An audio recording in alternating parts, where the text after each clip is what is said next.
Long ago, in the mist-veiled village of Idogun, nestled between dense forests and sacred hills, a strange child was born under a red moon. Her name was Omolewa, and from the moment she took her first breath, the elders whispered that something was different. She never cried, she never blinked. And when she first opened her eyes, they shone not black or brown, but a cold, glimmering gold. Still, her parents, Ayoka and Gbade, celebrated her birth.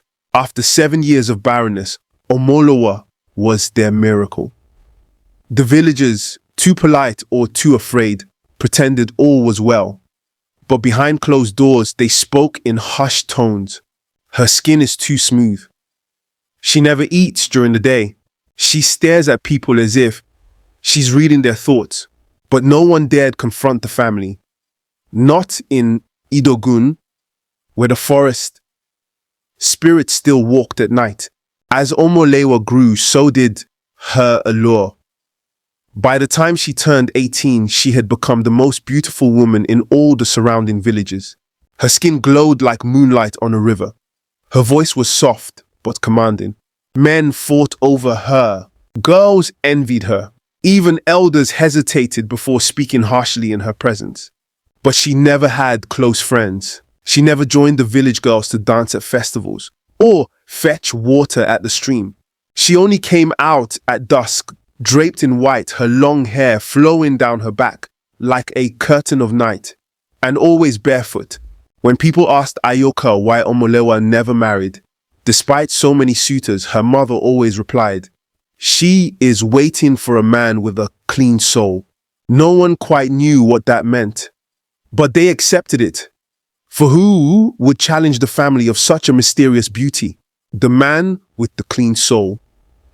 His name was Adetayo, a young palm wine tapper from the neighboring village of Oke Aje. Strong, kind, and humble, Adetayo wandered into Idogun one fateful market day. When he first saw Omolowa, she was standing still by a fruit stall, gazing at a dying bird on the ground. She didn't move, didn't blink. Then without warning, she picked up the bird and whispered something to it. It flew away, completely healed. Adetayo stood frozen. "Did you see that?" he asked. The others around him looked away. "No one talks about what they see," one old woman muttered, "especially not with her." But Adetayo couldn't forget her. Over the next few weeks, he returned again and again, and somehow she noticed him. They began to speak. Omolewa smiled more when he was around. She laughed. She even began walking the market during the day. Her parents, for the first time in years, looked peaceful.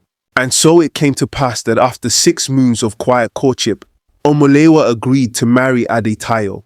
The village rejoiced. Even the birds seemed to sing louder. But there was one person who wasn't celebrating. Mama Oloye, the oldest midwife in the village. She had been the one to deliver Omolewa all those years ago, and she had never forgotten what she saw. A strange birth, a baby wrapped not in blood but in scales. 3 days before the wedding, Mama Oloye came to Adetayo's home with a calabash and an urgent whisper. "Don't marry her," she said. Adetayo laughed. "Why, Mama? Are you jealous she didn't choose one of your grandsons?"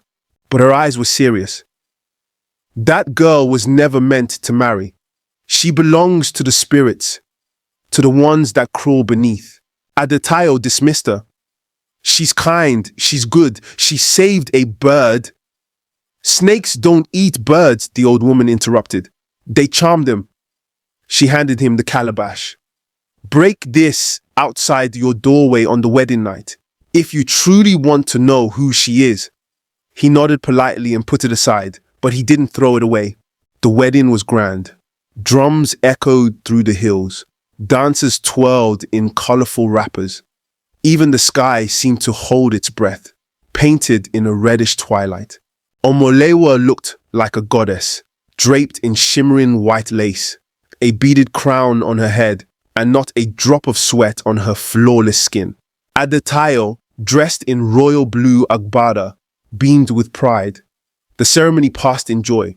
But that night, oh, that night, their wedding chamber was lit by a single oil lamp. Omolewa sat on the mat, back turned, humming a haunting tune Adetayo had never heard. He remembered the calabash. Just a silly superstition, he muttered. But something in him stirred. He walked quietly to the doorway, stepped outside, and smashed the calabash. The sound was sharp, echoing. Inside, the oil lamp flickered, then went out. Silence. Then a hiss. When he stepped back in, he didn't see his bride. Not at first. He saw scales, gleaming silver scales, snaking across the ground toward him. Omolewa's eyes glowed in the dark, no longer golden, but like burning suns. Her mouth widened, too wide, jaw unhinged, fangs dripping. "You broke the calabash," she whispered. "You wanted to see me." Adetayo stumbled back. "What? What are you?" She rose, not walked, rose, a half-woman, half-serpent.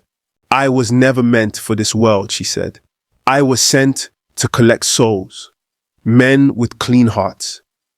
The forest spirits feed on purity." She coiled around him. Tears streamed down his face. "But I loved you," he said. For a moment she paused. Then the serpent's face softened. "You were different," she whispered. "But now, you've seen me, and none who see me ever leave." But Adetayo was not empty-handed. In his pocket, wrapped in cloth, was a piece of obey wood, a sacred tree said to repel evil.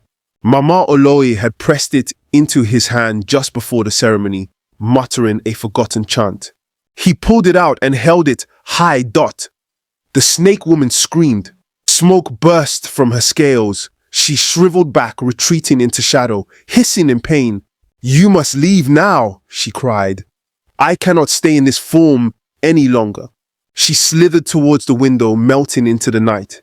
But before she vanished, she looked back. "If ever you call my name in the dark," she said, "I will return." Then she was gone. The villagers found Adetayo alone in the bridal chamber, unconscious, the room in shambles. He awoke days later, never the same again. He never spoke of what happened. The wedding was annulled. Omolewa was never seen again. Some say she returned to the forest. Some say she lives in the river now, waiting. And on some nights when the moon is red and the wind carries a strange hiss, the villagers whisper a warning to their sons. Beware of beauty with no past. Beware the girl in white. For they never knew she was a snake until her wedding night.